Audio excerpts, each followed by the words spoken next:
Hello, howdy, and welcome back to Twangmeister Studios. I'm Dan Wesley, and this is part 3 in our series of mixing a country song, brought to you by Mixed by the Twangmeister. If you'd like to have your songs mixed by the Twangmeister, then please get in touch. All the details are below.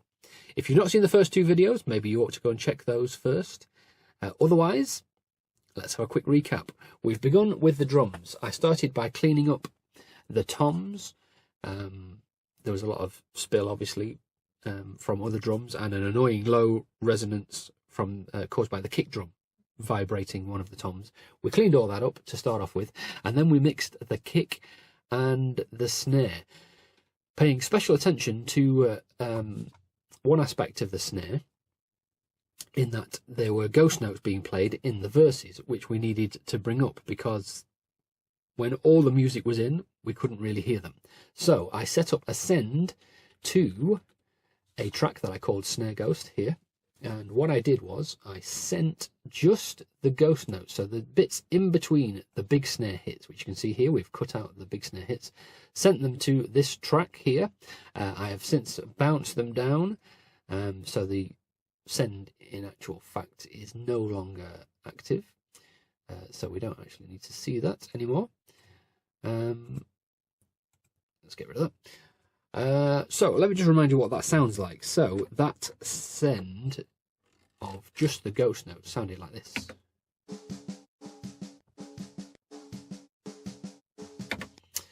Okay, and the result of that was that I have a fader now to bring those up. So the drums at the moment, after having mixed the snare and kick, sound like this now.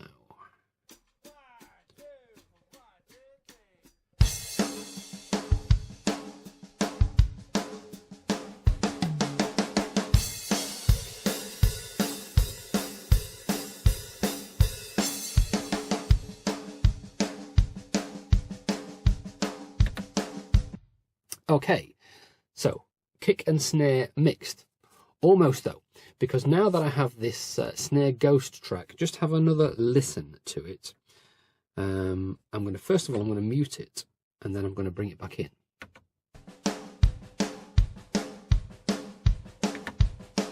You know, we've mixed the snare, so it sounds exactly how I want it, but listen to what happens when I add those ghost notes.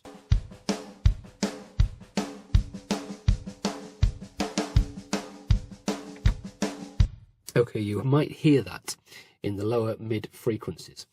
There was a slightly annoying ringing frequency in the snare, which I would have dealt with if I'd had to. It just so happens that when I gated the snare on the main snare track, the problem went away. However, that problem is still in existence here on our snare ghost track. So what I'm going to do is I'm going to solo our ghost notes track. I don't know if you can hear that there. So how am I going to deal with it? It's just a little EQ dip, but what I'm going to actually do is copy across our 88 RS, our Neve channel that we've set up on the snare track. Basically that means all the EQ settings are going to be the same. I don't need, let me just come across here. What I don't actually need, of course, is the gate and the compressor on here, so we can just turn those off. I've just got the EQ, so it's the same copy of the EQ work that I did on the original snare track. Remember, we're listening now to the ghost track, and what I don't want is a little annoying ringing. You'll see I haven't actually touched the lower mid frequency band, and that is how we're going to tackle this. So let's have a listen. I'm going to just set up a little loop on here and have a listen for that frequency that we don't like.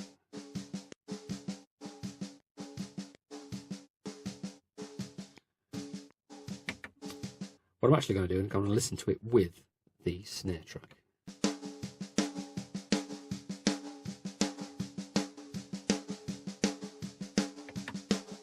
Okay, you can hear that. That was something that I'd gated, that had gone when I gated it out, but the ghost note track is bringing it back.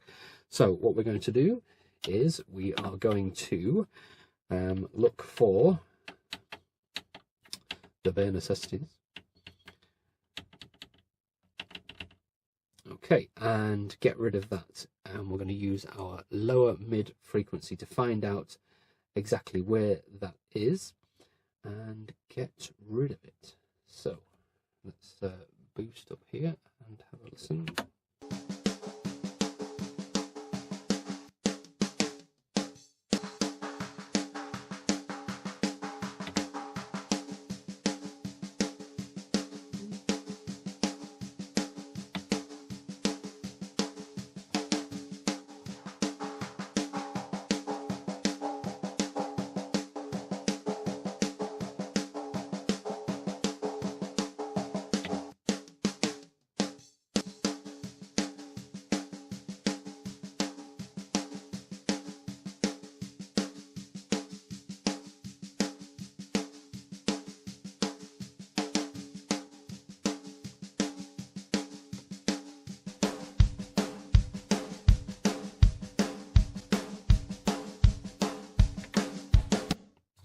Okay, that will do us for that. So our drums altogether sound like this.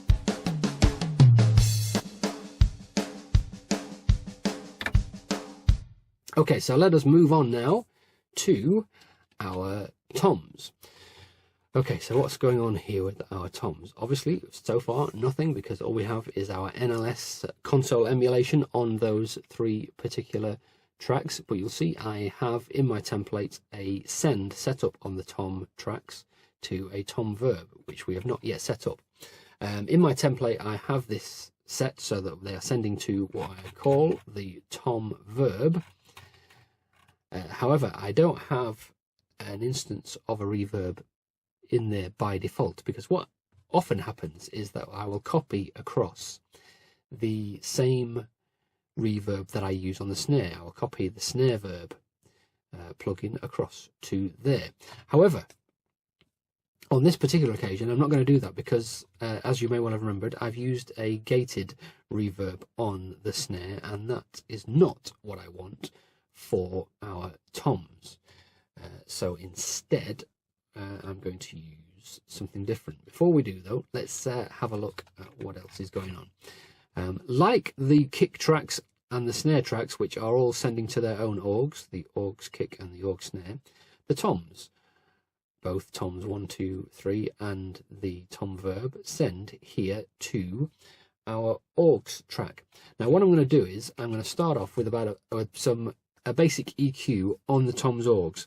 Rather than going through and individually EQing each tom, which might not be necessary, we're going to try a global EQ for all 3 toms. Let me get rid of the sends so that we have a little bit more space here. In fact, we'll get rid of the IO as well. We don't need to see that. We know where everything's going. I shall explain more of that as we go. Okay, so let's bring it in I'm going to use the Pultec here, and we want the stereo version over here onto our orgs toms track. Okay, so let's bring that up here on our Mackie Control, orgs toms here, and we are going to what I want to do is give a little bit of boost in the bottom and a little bit in the top. So let us first of all find a section where the toms are all playing nicely together, hopefully where all 3 of them are hitting.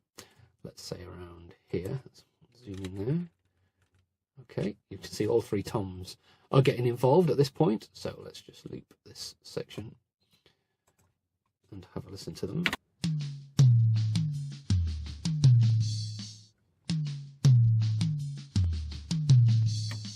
I'll tell you what, first of all, I'm going to mute Tom 2 because he's got that annoying low resonance. We're going to deal with that again in a minute.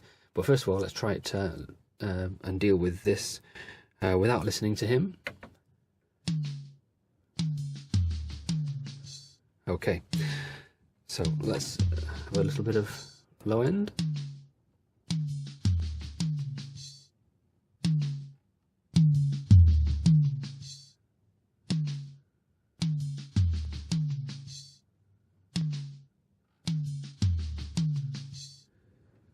Okay, and let's widen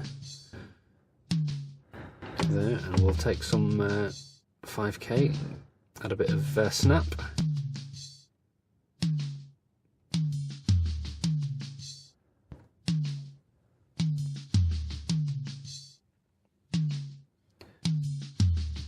Okay, so without the EQ.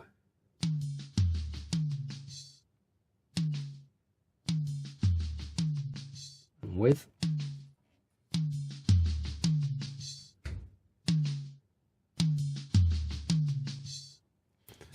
With the rest of the drums.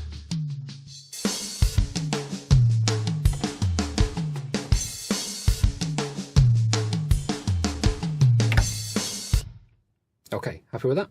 So now, like I say, you can hear that Tom 2 is a particular problem, so we're going to deal with that one separately. So let us open up our EQ here, and I'm going to take out that annoying boominess which we have in this particular tom. Let's just zoom this one. I mean, you can see that it's a lot bigger and boomier than the other two toms. Let's listen to it by itself.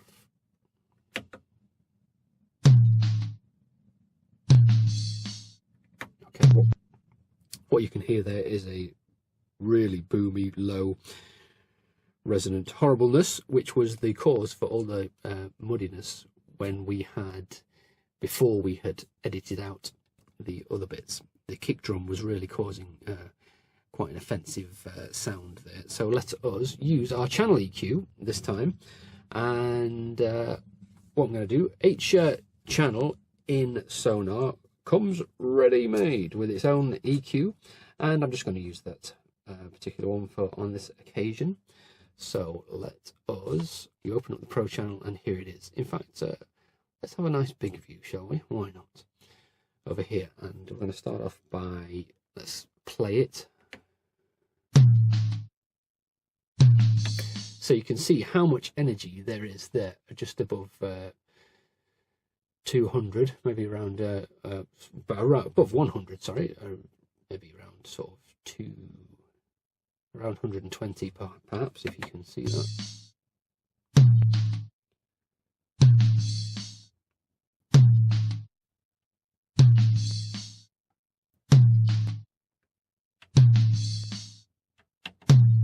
Okay, so what I'm going to just start off by doing is turn on the high pass.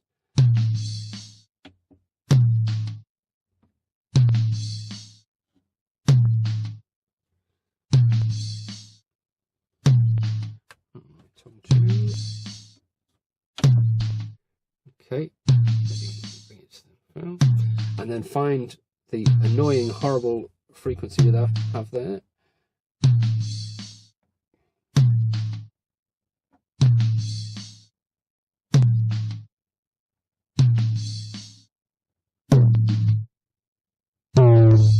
There you get it.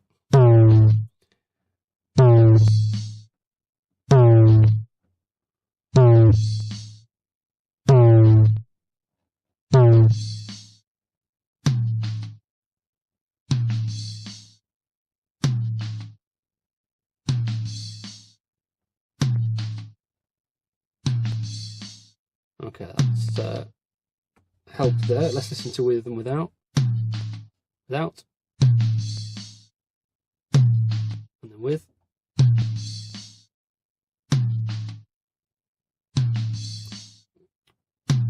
Lose a little bit more, I think.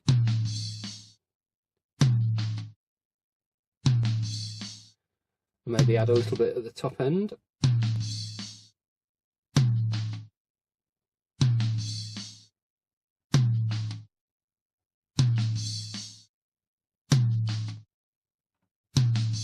Without. With.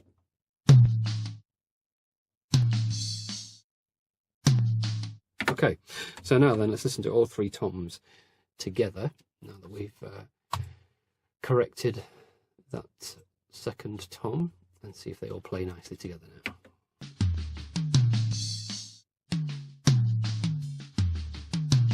Okay, in terms of the sound of them, that's all well and good. So let's zoom in here, and when I want to get the level so that they're all hitting around about the same. Let's say, well, let's say -3, shall we?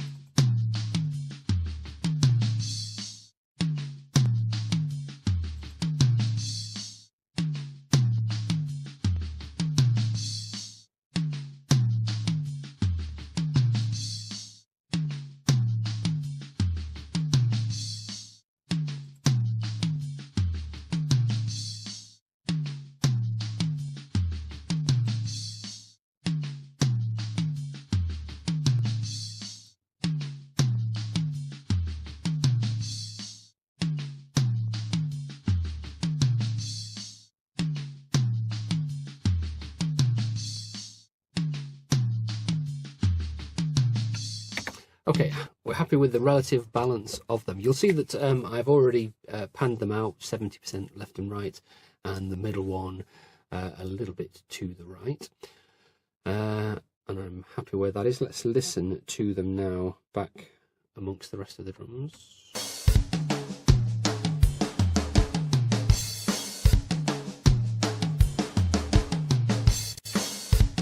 Okay, and now let's talk about reverb, because as you know, I have chopped these toms and then faded them earlier than they would naturally fade, and so obviously to give them a bit more life and length, we're going to add a little bit of verb here, and we are going to go for, let's have a look.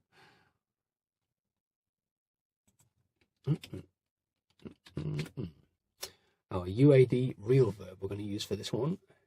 I think I've used this before on toms, and it sounds the business. Right, and we're going to go for, I think it's a medium hall we're looking for in here.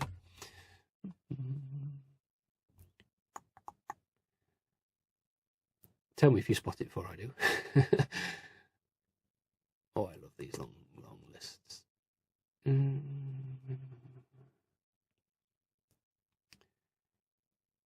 was it medium drum room? Maybe it was. I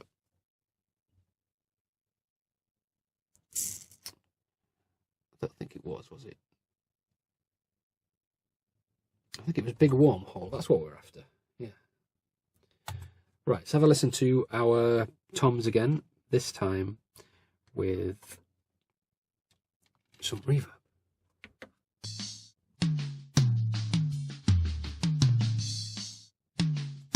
Turn this on.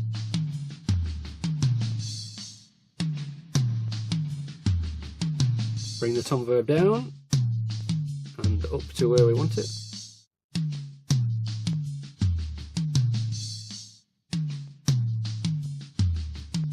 In context.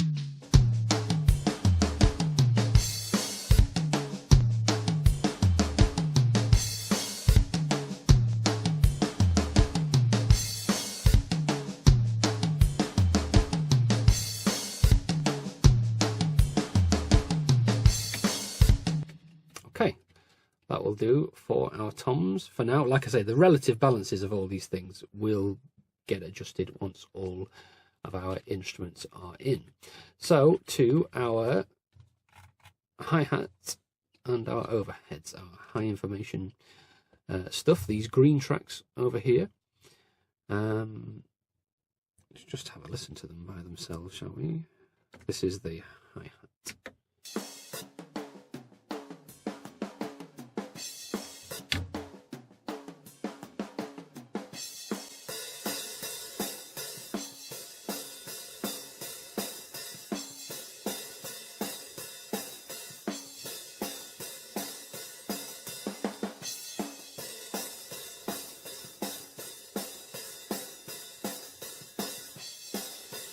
I think we're going to just low pass on this particular one, get rid of that low end information that we don't need.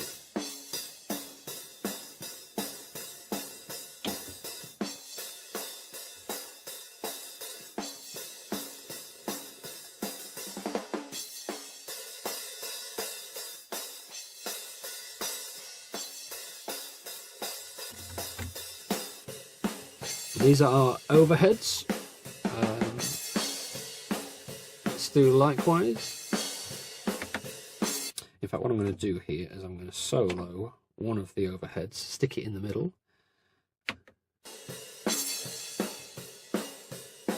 So that I can set up our filter. This will listen to just one of the overheads. Overhead left, filter.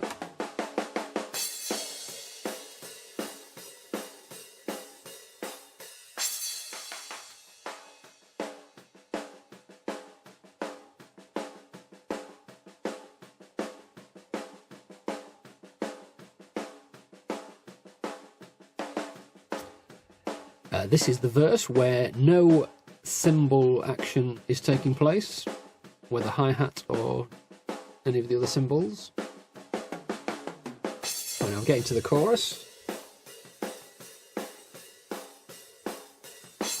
I'll take out a little bit of low mid action here.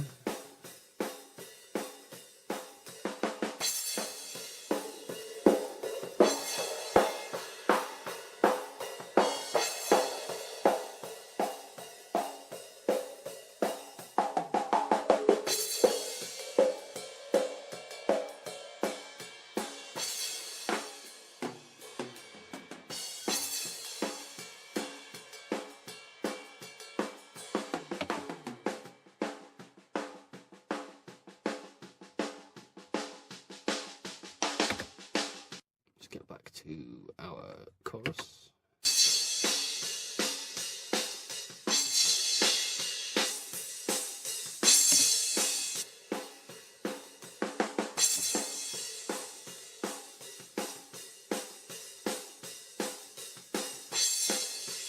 Okay, with and without EQ. Without, you can hear how boxy it sounds, and then with. Cleaning up the high-end information there. Okay, so I did that by listening to that particular overhead mic straight down the center, because I'm literally going to just copy that EQ curve across to the other one. And I can now pan that back out left, so we're now back left and right. So our two overheads now sound like this.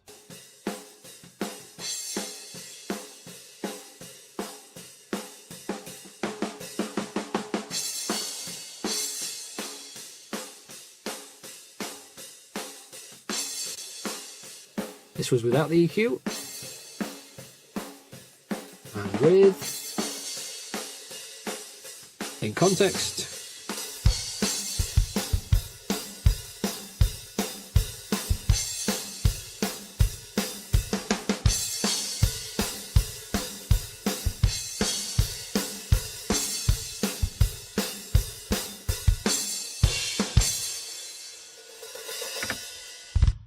okay.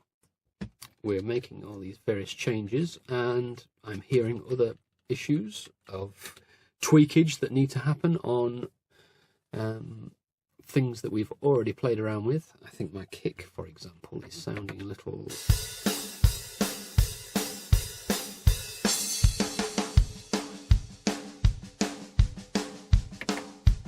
Actually, no, I'm not going to deal with that right now, because I want to show you the last pieces of this jigsaw in terms of our drums. You've seen how all the kick tracks go to the kick orgs, all the snare tracks go to the snare orgs, all the toms go to the toms orgs, and on that toms orgs we have added our Pultec, which for some reason is not on. Let's start again.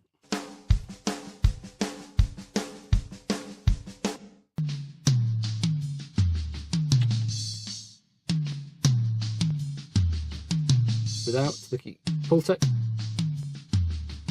it sounds like that. With,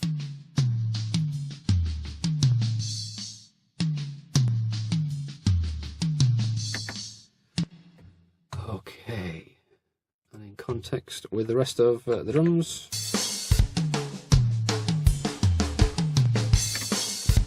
Okay, we like that.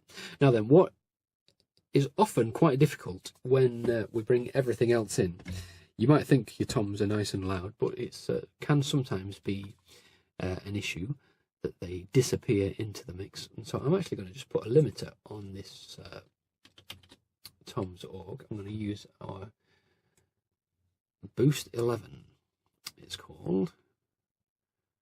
Put it on our tom track. It's called Boost 11 because obviously everything sounds better when it's boosted to 11. Would you not agree? And I'm going to bring the output ceiling down on this to, let's say, about -3-ish. And we're going to look at our toms org fader here and just really just so that we can even out a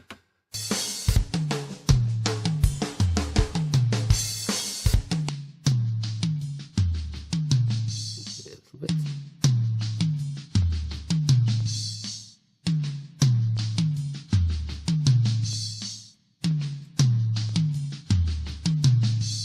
There you are. It's clamping down just when it needs to, and so on our fader we're seeing the toms hitting at -6. Right, okay, that'll do for that. Now then, so I've shown you all this.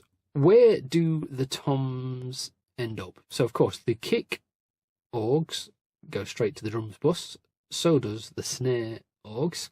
The toms orgs, however, goes to this one, which is called orgs kit. Not orgs kick, but orgs kit, where it is joined by all the cymbals.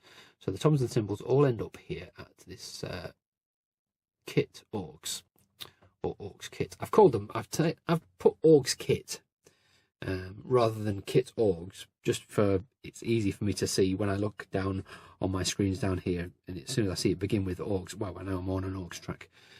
Whereas if it started with the word kick, it could be any which kick track is it, and I'd have to look a bit more closely. Anything to save a bit of time. So what have we got? The two things I haven't shown you so far in the drum tracks are these two here. You see these two tracks with a C. I've stuck a C on there because these are compression. These are parallel compression tracks. So I have one set up for the kick and snare. So let me show you what exactly is going on here. So we have our kick orgs and we have our snare orgs. And if I bring the sends back, you will see that they each have a send on to KS Comp, which is the kick snare compressor, which hitherto has been muted. I'm going to unmute it and show you exactly what is going on here. And this is something I have in my template from the start. It's an 1176 compressing just the kick and snare. So what I'm going to start off by doing is turn the fader down. Okay, and watch the needle.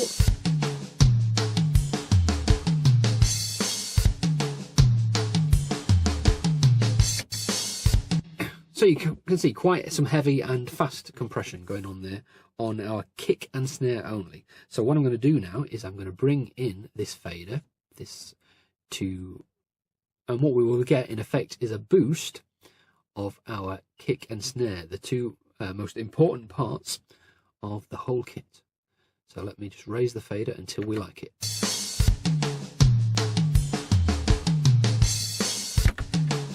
In fact, let's not be listening to that toms loop. Let's just play the track.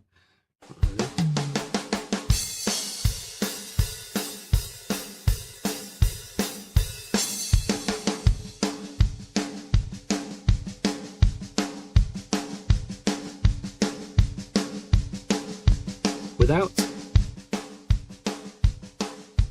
with. So you see, straight away we've got more power from our kick and our snare, and we're perhaps bringing up, because we're bringing up the kick and snare orgs, don't forget, which include the verbs that those tracks are using. And so it might be, now that we've brought the power up, we can maybe tone down a little bit on those verbs. So let's have a listen, see if we need to turn down either the kick or the snare verb.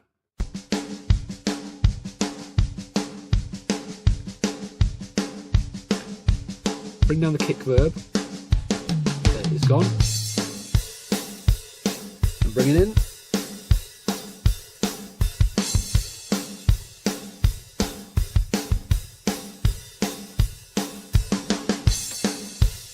So I've rebalanced the kick verb, taking it down slightly. I'm happy enough at this stage to leave the snare verb as it is, because I know that when we got all the other instruments in, we're probably going to need a bit of that. But this is what I mean. I mentioned this earlier on in the process, how we get our balances and then later on we revisit those balances because other things then start happening, which then means we have other decisions to make. So that is our kick snare compressor.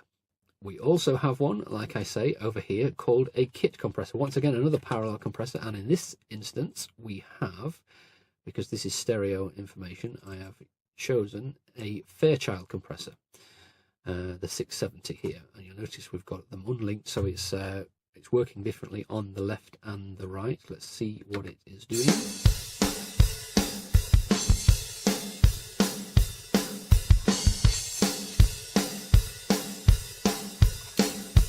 I'm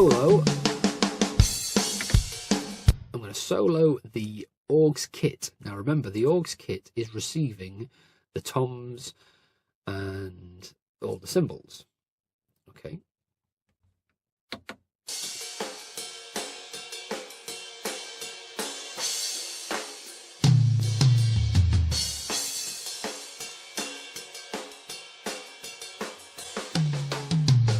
Okay, and so we're barely touching the needles here, so I might actually increase the input gain here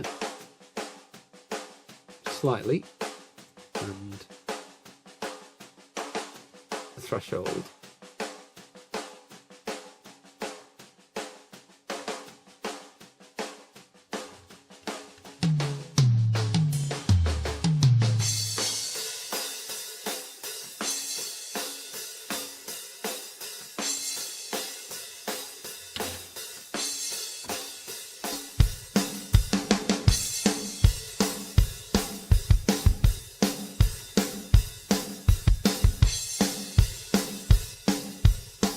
So this is without the kit compression, and with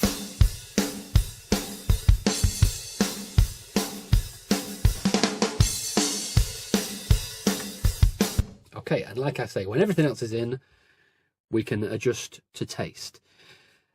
But I think as far as our drums are concerned, we have one more thing to look at, and that is the drums bus. Let me take away our sends again and show us what we have here. Now on our drums bus, I have a bus compressor set up specifically for the drums, and this is our API over here, our API to 2500, and let's see what that adds to our drums. I'm going to bring it down here next to our drums bus fader, and let's zoom in and have a good look at this. Okay, we have turned things on, so let's have a listen. 1, 2, 3.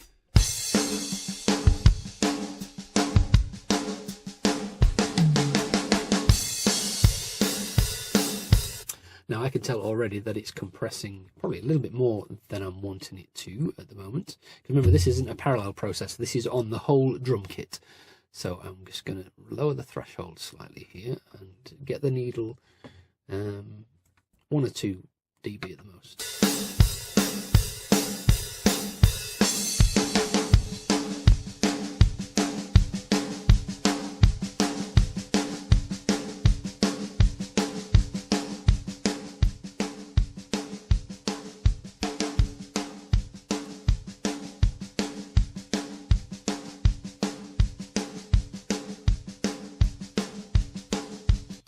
Okay, and you'll see I've turned down the output so that we are hitting -6 on our drum bus for the time being. Let's see what it was before we introduced our bus compression.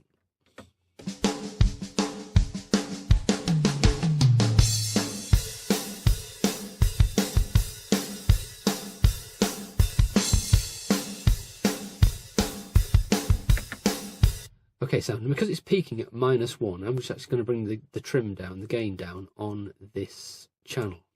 I'll have another look.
Okay, not using the word glue, avoiding that word at all costs, but that is our drums as they are right now. So before we finish this video, let's have a listen to them with all the other instruments and see how they sound. Now remember, the other tracks are not yet mixed, so bear that in mind as we listen to our drums in context with everything else. I'm going to unsolo the drum bus and let's have a quick listen. 1, 2, 3.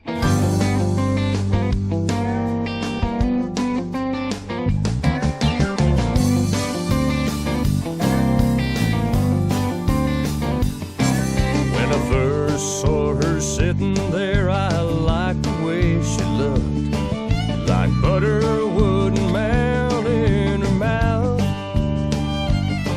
Now 6 months down the line, she's messing with my mind and causing me to have my doubts. Somebody stop me, oh, what have I done? I couldn't see the wood for the trees.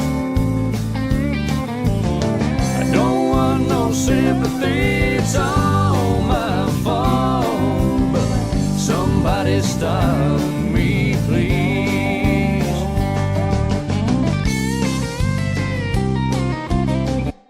Okay, one more thing I wanted to look at that I forgot to look at a little earlier. On our overhead tracks, just have a watch of our overhead tracks. Look at the levels.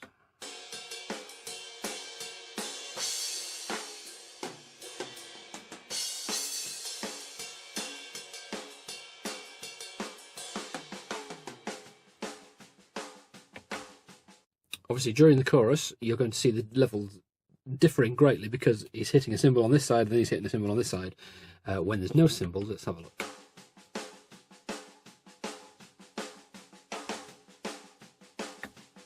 It sounds to me like our snare is slightly over to the right. So I'm going to make an adjustment here on the pan on these.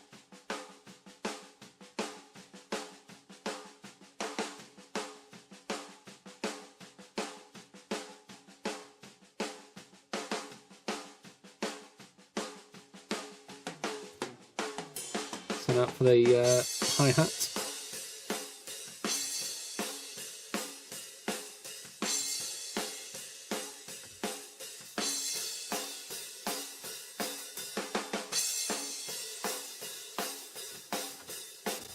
phone, but somebody stop me, please. Somebody stop me. Oh, what have I done? I couldn't see the wood for the tree. I'm asking myself, is that significant enough for me to lose a bit of width on those big crash cymbals? For the tree.